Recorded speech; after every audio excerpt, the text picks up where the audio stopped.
Hello, everyone. Welcome to today's Skill Up series session. My name is Emily Spranger. I'm a graduate learning specialist at National University, and I'm absolutely thrilled to have one of my colleagues join us today, Dr. Mitra, who is one of our academic success coaches.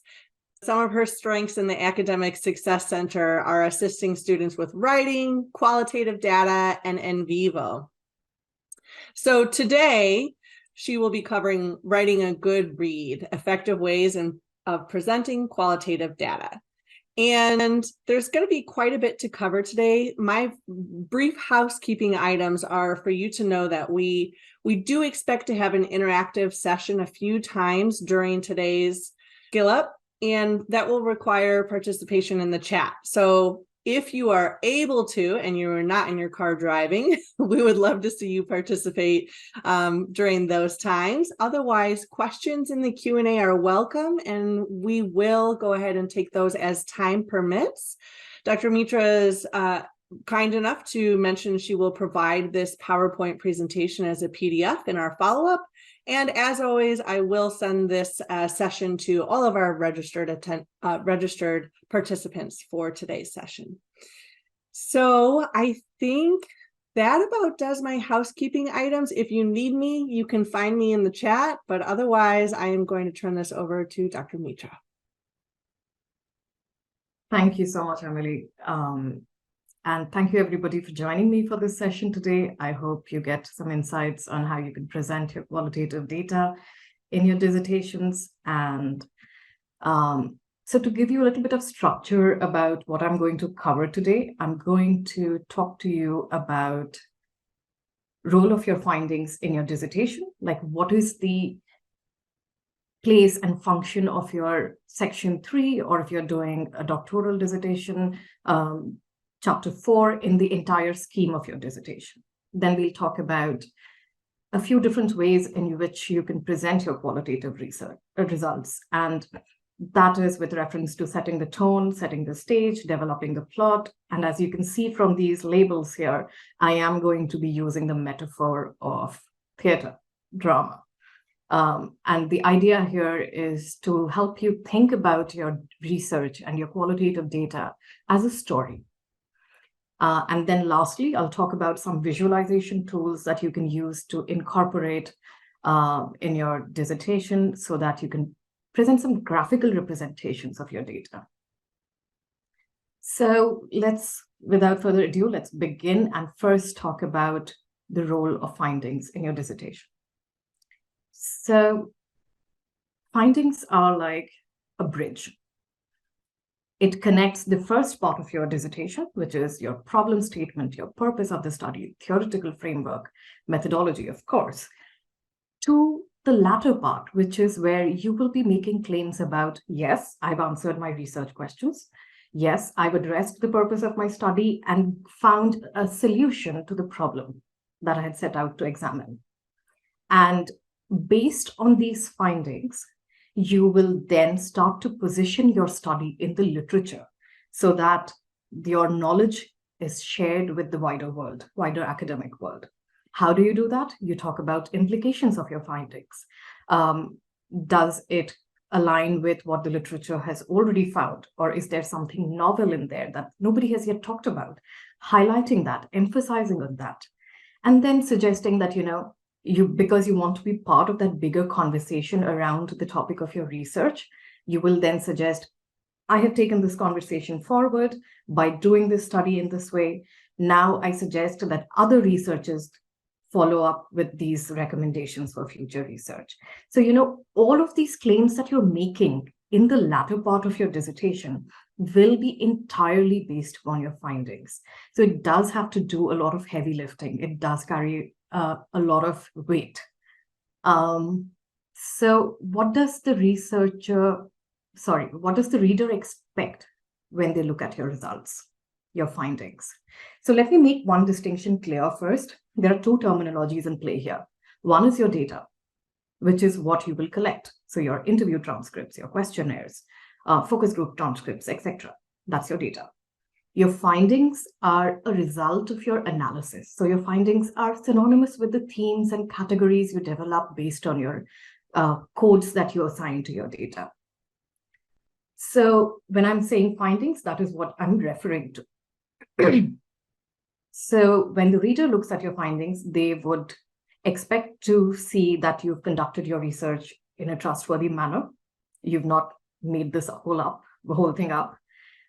You've found answers to your research questions. So there's a clear alignment with what you had set out to do and what you've actually done. How do you do these things? So there are two aspects here. One, be open. And two, provide thick and detailed descriptions. So let's talk about the first one, be open. What does that mean? That applies to you as a researcher. Like, how much information are you going to, are you willing or happy to share with your reader? Are you willing to let them into the backstage and show them, this is how I created this whole story. This is what went into it. So, when I was doing my data collection, you talk about the challenges you experienced, so on and so forth. There are a lot of nuances there that you can cover. And this is something you will present to the reader at the beginning of your findings chapter or section. When you're talking about trustworthiness of the data, qualitative research, when you're talking about your method of analysis, so on and so forth. The latter part, when you get to presenting your findings, that is when you will do the latter, which is provide thick descriptions and very nuanced descriptions that engage the reader and doesn't put them to sleep, because you do have a lot of things to say to the reader, right? So we'll talk a little bit about how we can do these things. And as I said, I will share the PDF of this presentation so that you can see the references. Don't be put off by the dates of, Chanel 1995, Sandalowski 1998. These are old papers, but these are seminal papers on presenting qualitative data. If you just go onto Google Scholar and look at their citations, some of the papers that I've cited have had 76,000 citations. So, these are really, really popular and foundational research articles on this topic. So I would encourage you to have a look at it when you get the presentation. Okay, so I'm sorry I missed that. So when I was talking about providing the presentation, I would talk about it with reference to setting the tone, setting the stage, and of course, developing the plot.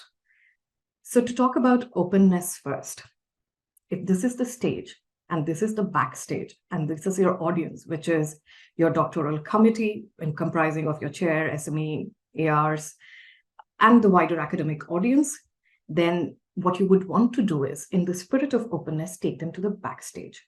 Talk about the challenges you experienced when you were collecting your data. What I mean by that is, say, for example, you had trouble recruiting participants and you had to modify your methodology a little bit.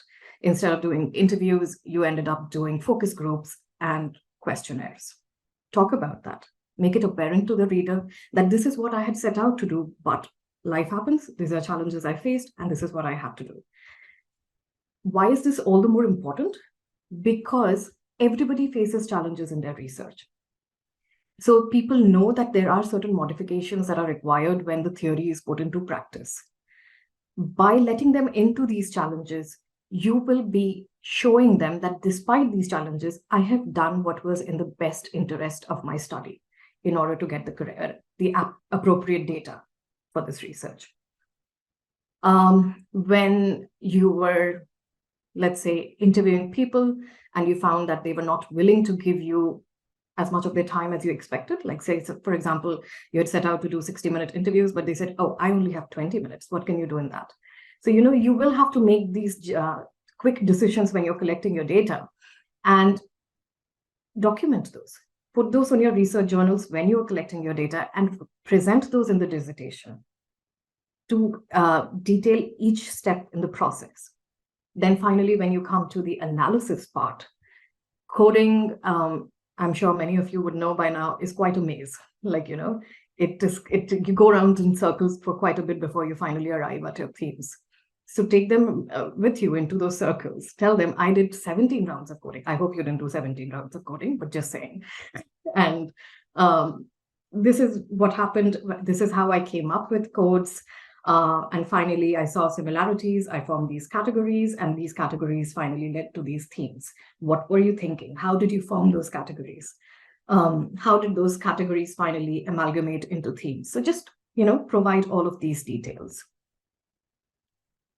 Then the second step that you want to take is transition into presenting your findings. So you've told them everything that has gone on backstage. Now let's bring them onto the stage. What's the first thing we do? We set the tone. What is this a science fiction? Is this a fiction, historical drama? What is it? So there are a few kinds of qualitative research objectives.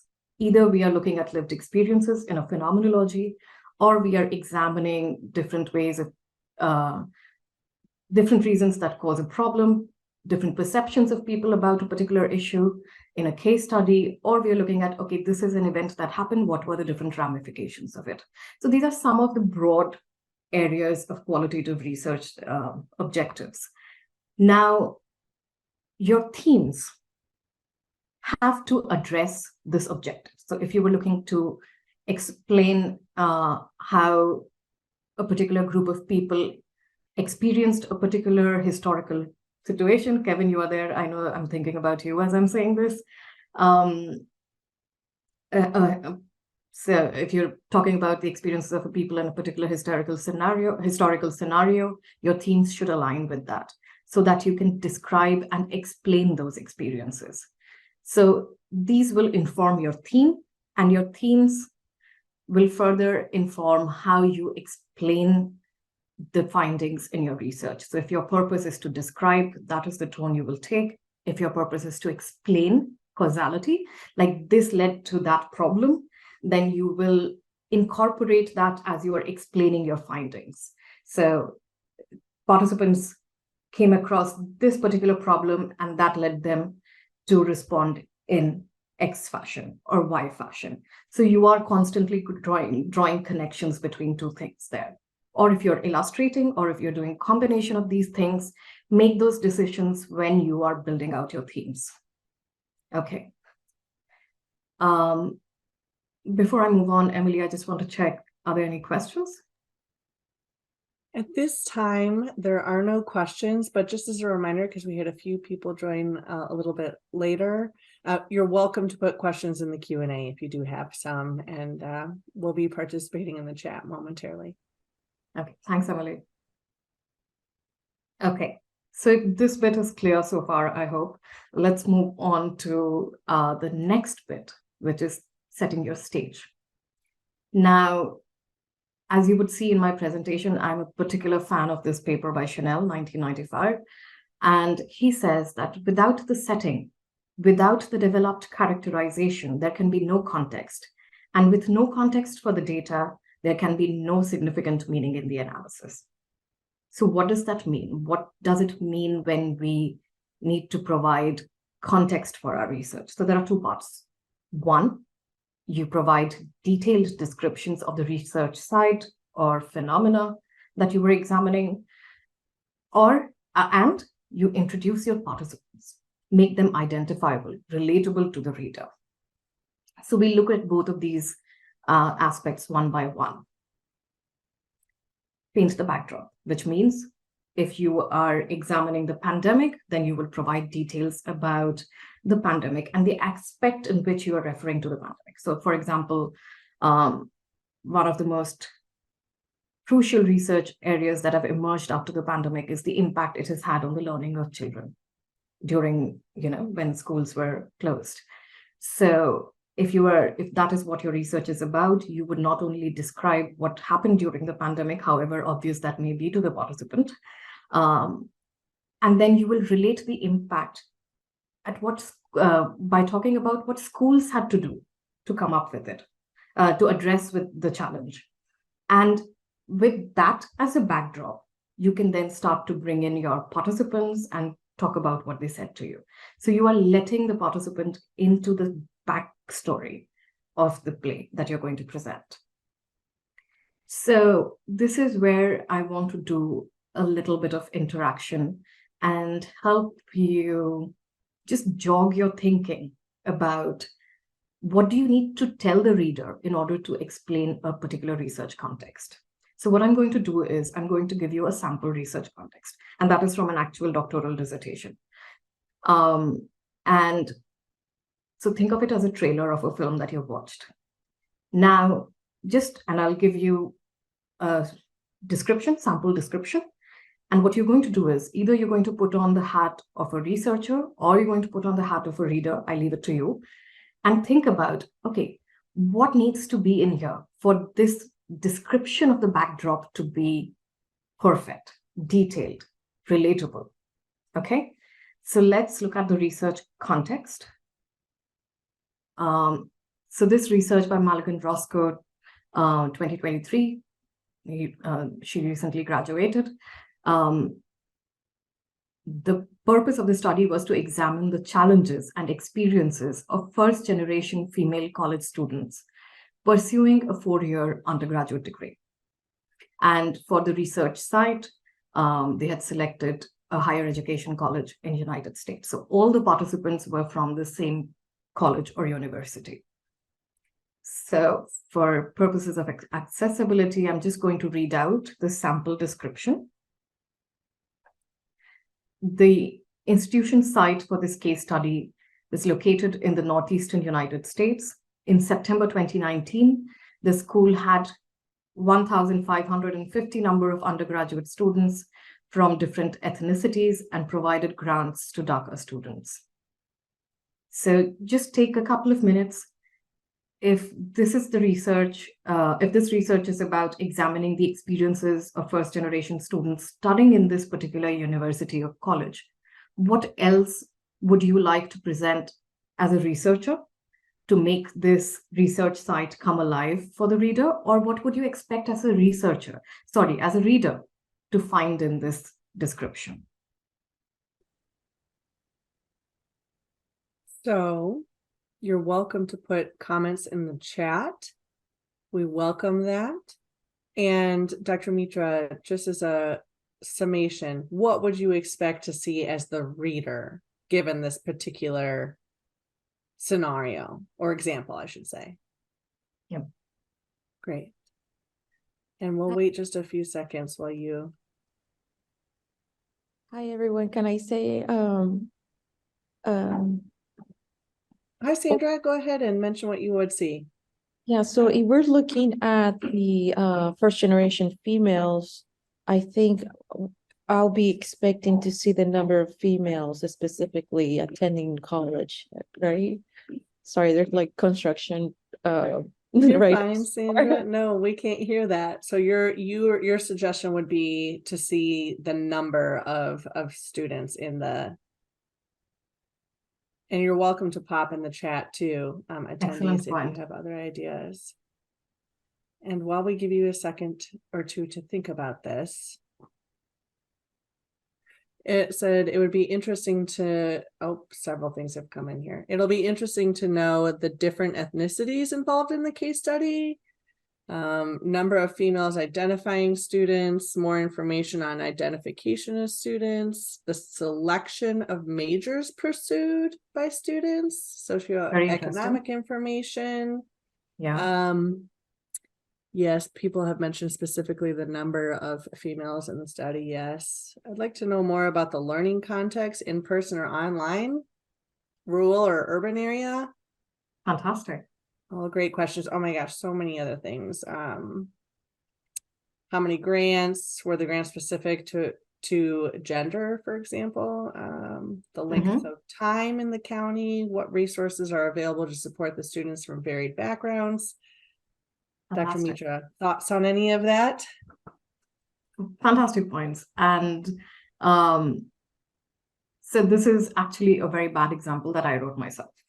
So I'm going to show you what this doctoral candidate had written in their dissertation. So let's pull this up.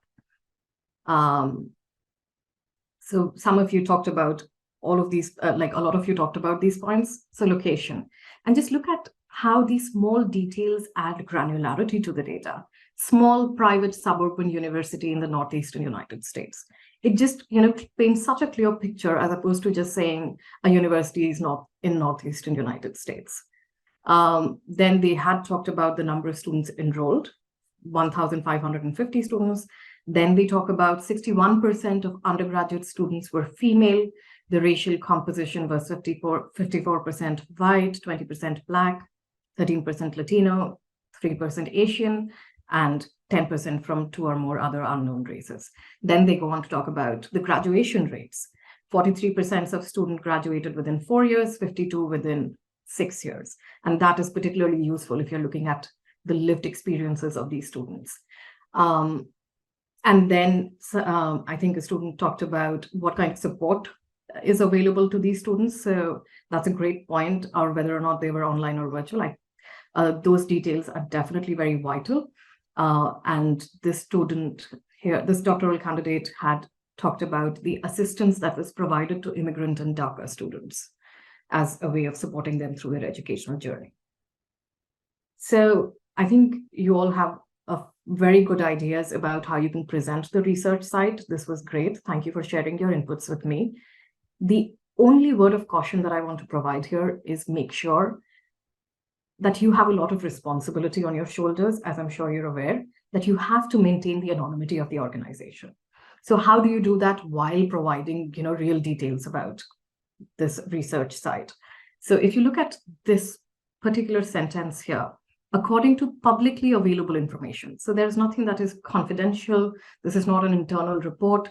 They got this information from possibly the school or university's website. Then here again, they were talking about graduation rates for students entering the university in 2015 were available on the website. So they're towing a very fine line. They are not disclosing the identity while providing all those details that you would look for as a reader.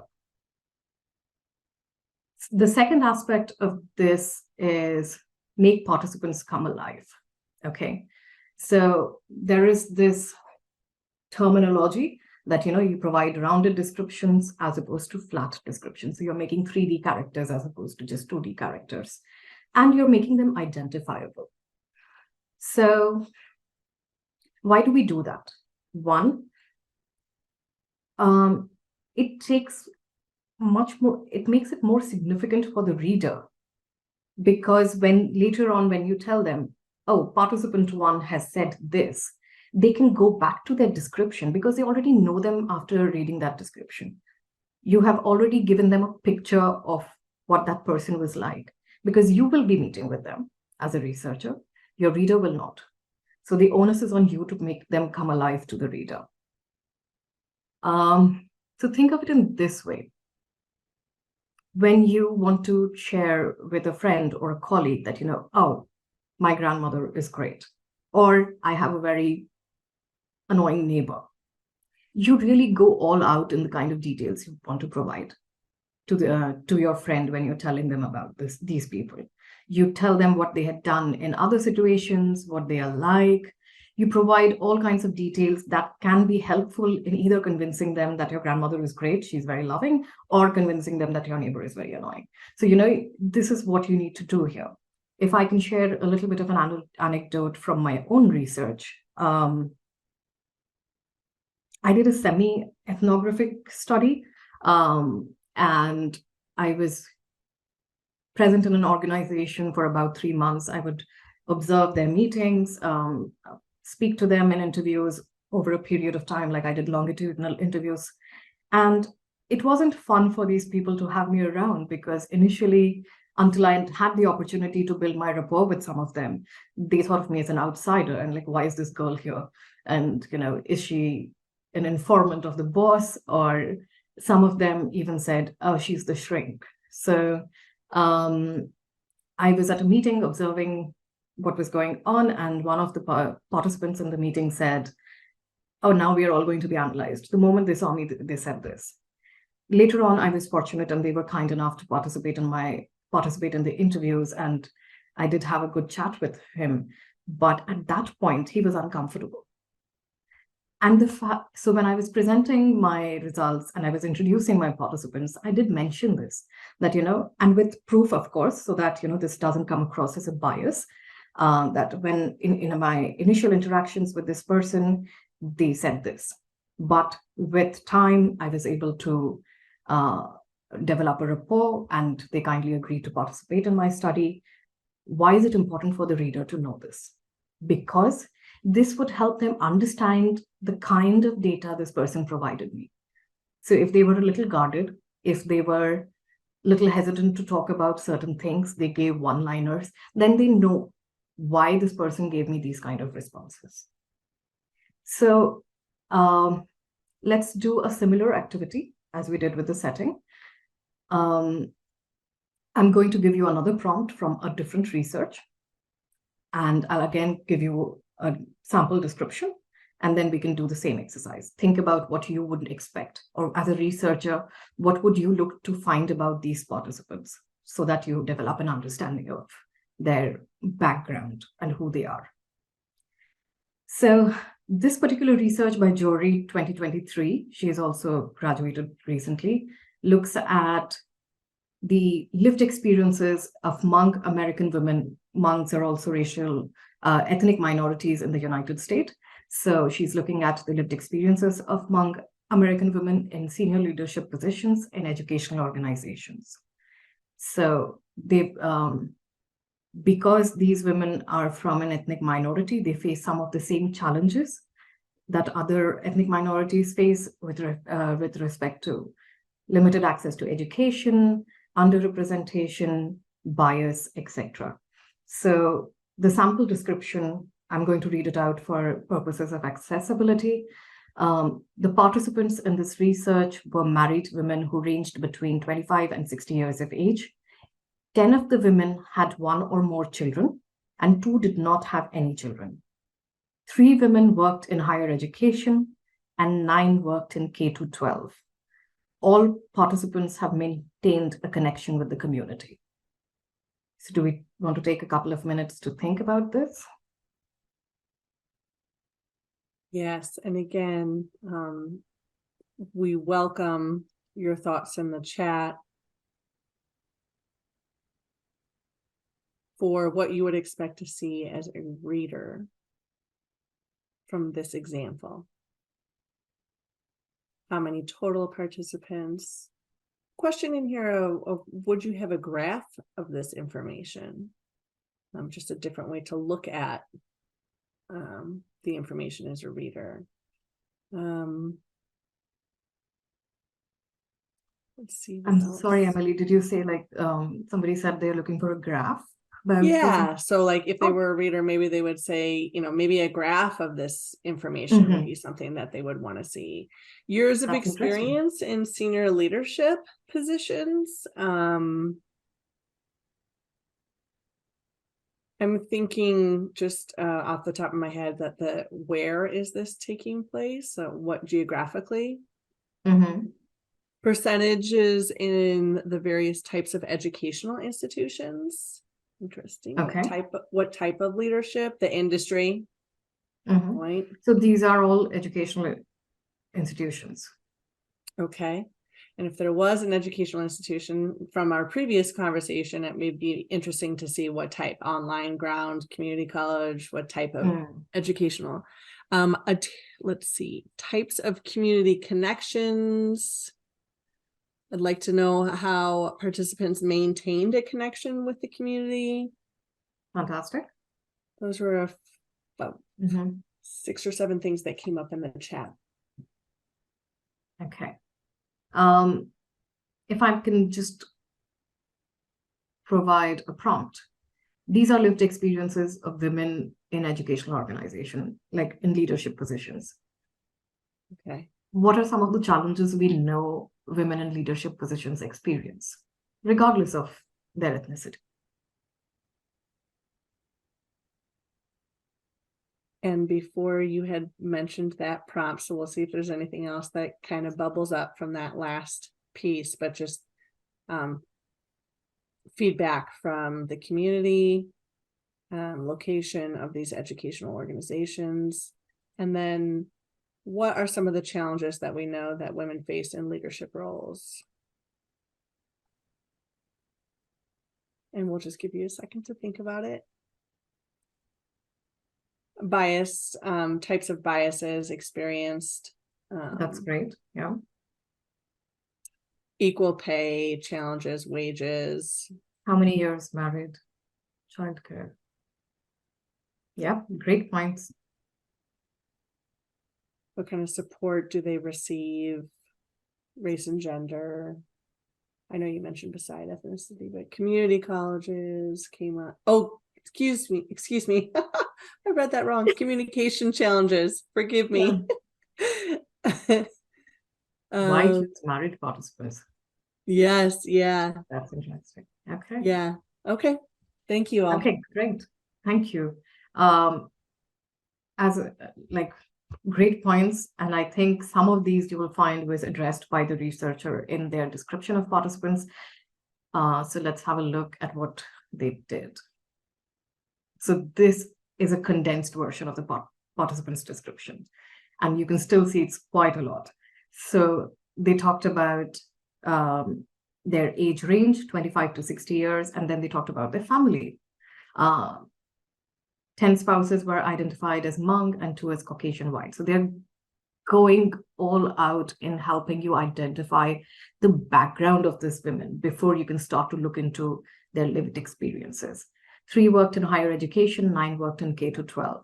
Strongly connected. And then, as some of you said, how are they connected? How do they maintain that connection? That would be great information to have. Amongst the parents of these women, the father of one participant had an associate degree, representing the highest level of education amongst father of participants.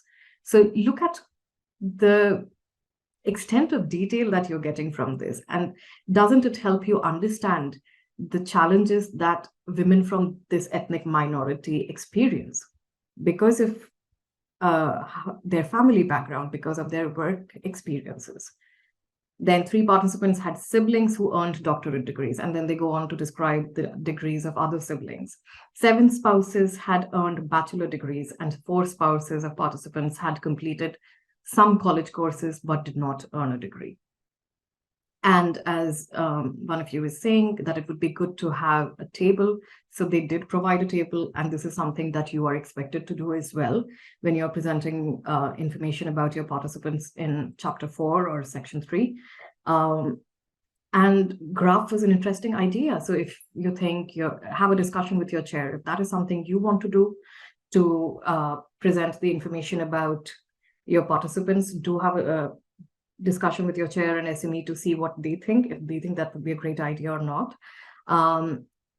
One thing to keep in mind is that this table only provides a snapshot. You will have to tease it out and discuss it in more detail. This cannot be the only piece of information about your participants that you present to the reader. So this is pretty much all that I wanted to say with regards to setting the stage. Now let's move on to the final piece, which is developing the storyline, developing the plot. So sorry, Dr. Mitra, would it be okay before we move on to this last section? There was one question that came up in the chat during the last chunk, and I wanted to make sure we could address it so it makes sense in context. If we don't have a research site, but rather interviewing people in a geographic region, this person's question is, do I only focus on the participants or on the site as well in terms of painting the picture? Good question. And I think the answer to that depends on what is it that you're trying to examine.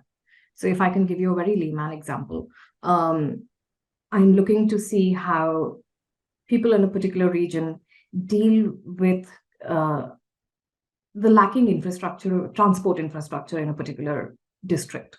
Okay, so I'm going to be speaking to the people, but because I'm looking at how they deal with transport infrastructure and the limitations of it, I can describe the district. I can describe the limitations in the transport infrastructure to give more context that will help me understand what the participants are talking about and where they are coming from.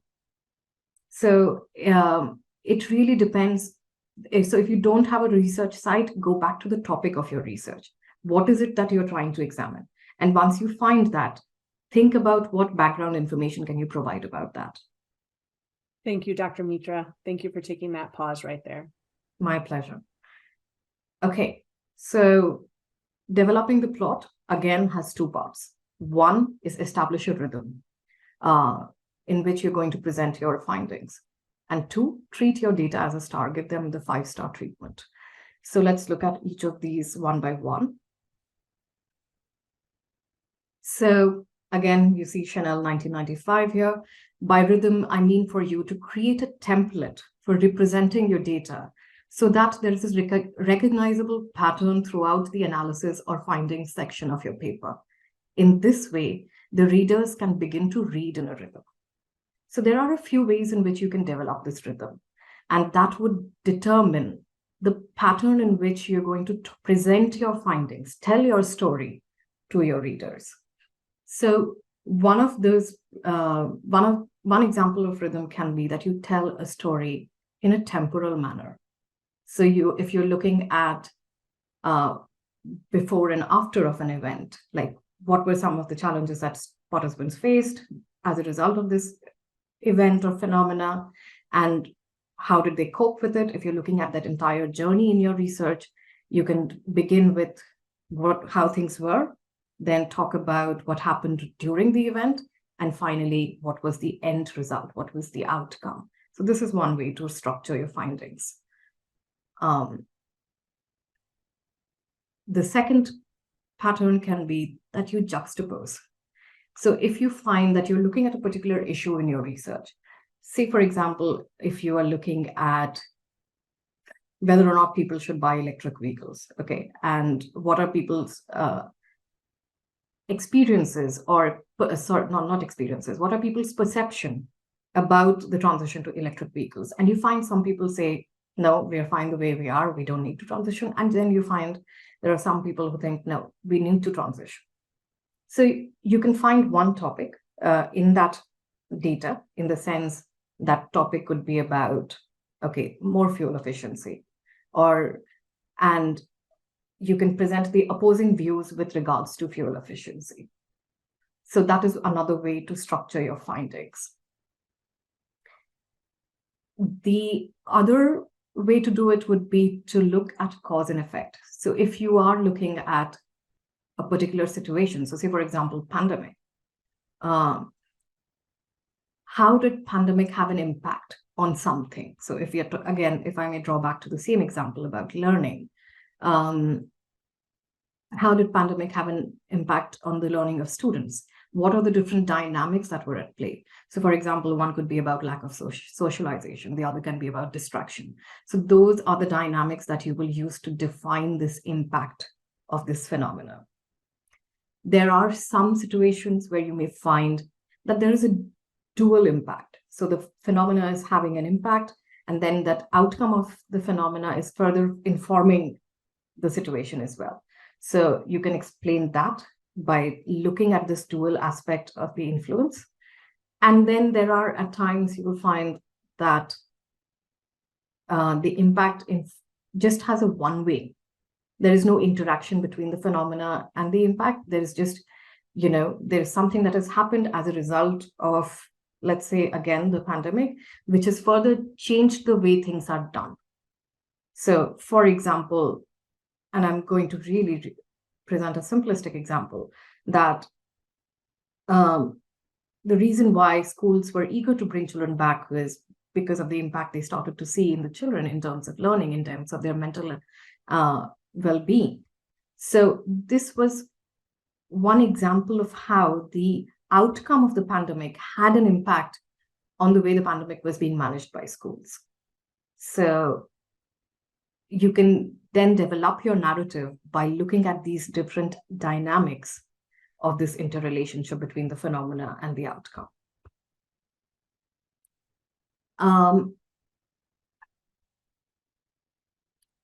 Finally, after all this ado, we come to the data.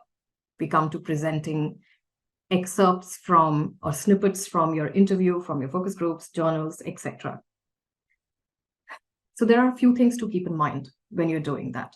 One, zoom in on the crucial aspects of the data. Two, show how the data fits into the bigger picture. So what I mean by that is, you will only be presenting a snippet from the interview.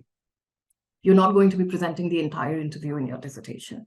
It's information that only you are privy to. But it is your responsibility to show how there's continuity. How can something that a participant has said in a particular snippet be explained by or is informed by what they have said in the rest of the interview? And I will give you an example to illustrate what I mean by that. And then your data should be explained in such a manner that it is apparent to the reader that it is a suitable example for the theme that you're discussing. So, when you're explaining it, don't leave the data open to the interpretation of the reader. Tell them how you have interpreted it and tell them why you have classified it under the theme that you're presenting.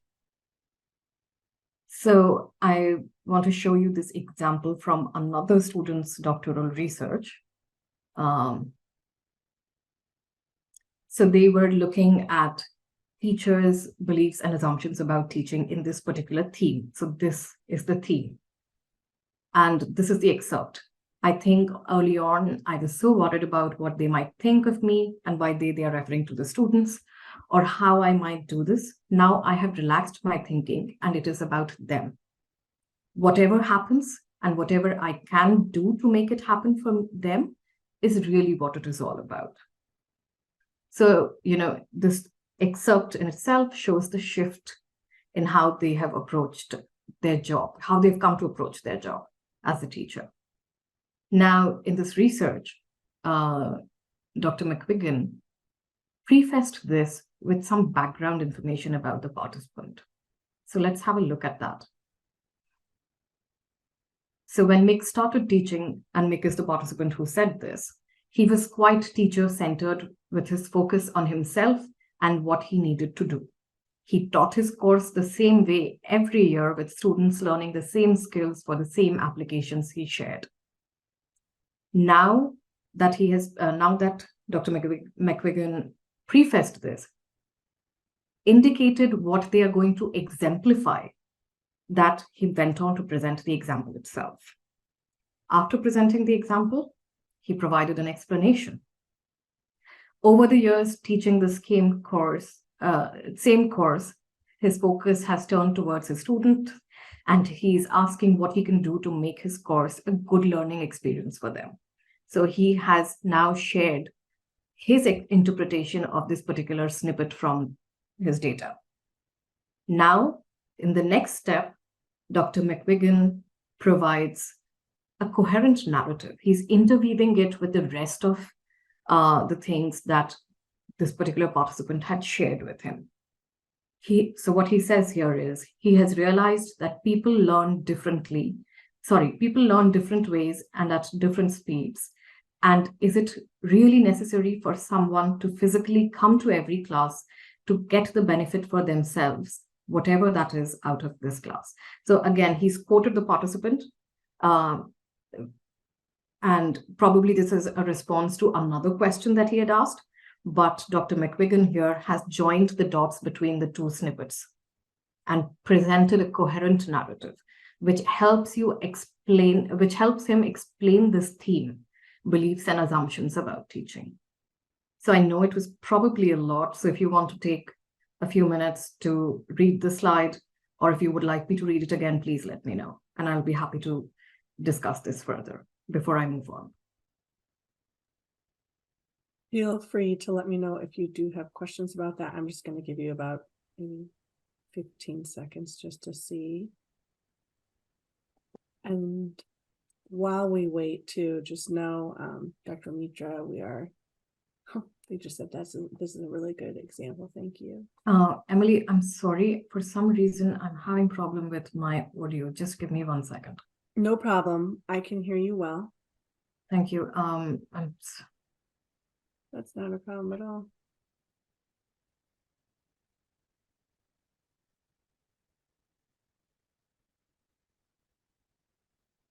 Can you hear me? Better, thank you. Wonderful. And oh yes, someone had mentioned these are really great examples, so we hope to receive the slides. Yes, you will receive the slides. Dr. Mitra, we are about 10 minutes till the end of our session here, so I just Okay. wanted to keep you on track there. I haven't seen anyone mention a specific question or need further time on this particular example. Great. Then let's move on to the final piece. So in order to present your findings effectively in an engaging manner, create a story, you would do the, set the tone, set the stage, develop the plot in an interesting manner. So we've covered all of that. Finally, we come to some of the props that you can use to make this a really effective story. And that prop is visual tools.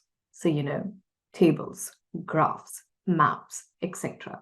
These are very good ways of presenting a snapshot of the data. So say, for example, you have 10 participants and they have said 5 different things about an issue. So you can use a visual to explain those differences in opinions of the participants. Or if there is something very crucial, you really want the reader to focus on that, to dwell into that aspect, you can provide a visual, because there's a very effective way of driving an idea across, and then you can explain that, elaborate on that. So this particular paper that I'm citing here, Verdinelli and Scanoli, they have given you a nice table about how you can use these different kinds of visual tools. So for flowcharts, if you want to illustrate different outcomes of a particular issue, you can use a flowchart. There is a ladder, matrix, metaphorical visual display, modified Venn diagram, network, taxonomy. And these are not the only options. If you are familiar with NVivo, there are a lot of different kinds of project maps and concept maps that you can use to show interrelationships between different ideas. So let me show you some of the visual tools that this particular paper talks about and how you can use those. So if you look at this one here, the first image, it's a flowchart. So they're talking about a particular topic of opportunity for an effective therapeutic self-management, and what are the different outcomes. And there are certain repercussions of each outcome, which are then further represented with these linear arrows. Then if you have overlapping concepts, you have a theme where there are a lot of overlaps between one concept, between a few concepts, you can represent that in a Venn diagram. Metaphors are a very creative way of presenting an idea. So if you look at this one, weighing pregnancy decisions in the early era of anti-retroviral treatment for HIV. So they've used this weighing scale, balance, to show forces against and reasons for choosing pregnancy. This ladder here shows different steps that lead to burnout. So if you look at this, extensive changes, insecure social bonds, leading to increased demand. So there's a step-by-step process here, quite literally and figuratively. Then this is a taxonomy where they're showing different branches of a particular concept and how those further branch out into sub-concepts. And finally, there's this model matrix where you're showing interrelationships between these different things. So these are some of the visual tools that you can use to present your themes, to present sub-themes or categories under a particular theme, or codes, or just do a mind map to show how a concept unfolds in your research, such that it helps the readers see the theory that you are driving at, your explanation of how things work in a research. So visualization tools are great for that purpose, and it also helps with breaking the monotony. If you keep on presenting text, it does get a little disorienting. So you want to help the reader and make it easier for them to read and get the idea that you're trying to communicate. So this is really all I wanted to discuss with you today about presenting qualitative data. Here are my references, and I'll provide these to you, and I'll be happy to take any questions or thoughts you may have. Thank you so much, Dr. Petra. Hold on one. Very let me welcome, see. Emily. We've got, okay. All right. So Dr. Mitra, we have a question. And we have a little bit of time for some questions. So since we have many participants on the call, please feel free to pop your questions in the Q&A or the chat, or you can raise your hand, but let's stay muted unless called upon for the best flow. So what is the best way to select the right theoretical framework for qualitative research? It's a big question. It is. So again, it is hard to answer this question without the context of your research. However, a good starting point in figuring out what would be a good theoretical framework is to look at the literature. See the theoretical frameworks used by researchers in your field who have looked at similar issues. And that often gives you ideas about what particular theories you can explore further. Also, find the discipline. In the sense, if you are looking at, let's say, the issue of childcare, are you looking at it from the perspective of psychology? Are you looking at it as a sociological concept? Or are you looking at it as a combination of these two? So once you've figured out the discipline, then look into theories in that particular discipline. Love that suggestion. Thank you so much for that. This is a good question here. So as you've been mentioning, ways to show your qualitative data, in your experience, or if you have any thoughts on this, do the visualizations go before or after the explanations of data? Good question. So it's more during as opposed to before or after.